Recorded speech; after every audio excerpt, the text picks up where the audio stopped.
Usually we bring you stories about how to make money, how to save money, how to hang on to money, and normally they're aimed at the individual. Here's a story with a difference. Here's a story where a group of individuals, a whole city in fact, got together to pull themselves up by their bootstraps.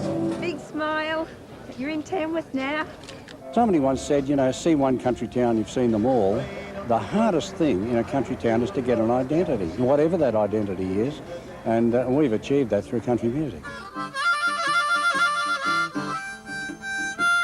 Tamworth claims the title of the capital of Australian country music, a title which has gone a long way to helping the city avoid the worst ravages of the rural recession. Since 1973, Tamworth has hosted the annual Australian Country Music Awards. It started as a 3-day hoedown. It's developed into a 10-day extravaganza. We started out to try and do something to bolster the economy.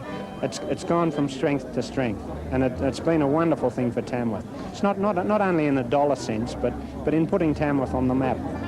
This year saw Tamworth double its population during the festival to about 70,000 people, with 2,000 hours of both kinds of music, country and western, and 800 separate events. It's taken 22 years, but this year, for the first time, the Tamworth City Council is picking up the tab for the festival. That's an indication that at last it's owned by the people. It's also an indication that it's an excellent investment. The council outlaid about $70,000 for cleaning and set-up costs, and another $200,000 for publicity and promotion.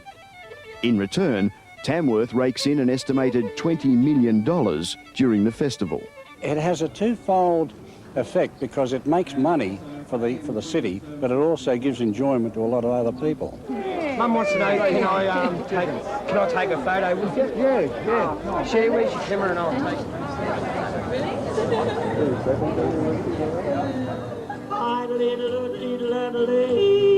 The festival benefits filter through the full range of the city's commercial activities, from the obvious beneficiaries like the buskers, street performers and merchandise vendors, to the established service industries. I do a bit of Elvis, bit of Engelbert Humperdinck, bit of everything. And a lot of business. Established buskers earn anything from a few $100s a day right up to $2,500 a day for one-man enterprises like Sri Lankan-born cowboy Derrick J.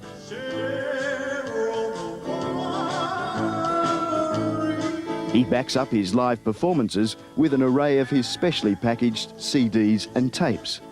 Anyone who wants to promote themselves or sell their CDs or tapes, this is an ideal location to come over. Thank you very much. Don't forget that song is on my second cassette that I recorded. There are 10 songs on each cassette and they're $10 each cassette. Until the festival, January was Tamworth's worst retail trading month of the year.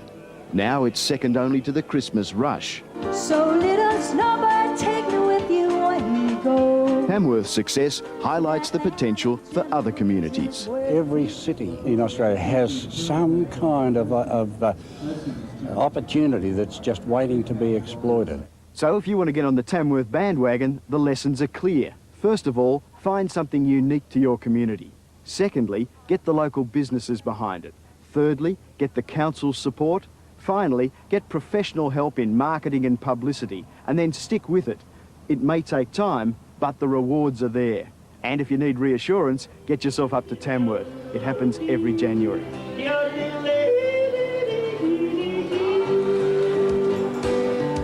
So, if towns around Australia follow Tamworth's lead, we could see all sorts of festivals popping up. How about the Mudgee Budgie Week, for example? And that's all for Money for this week. If you'd like more information on any of tonight's stories,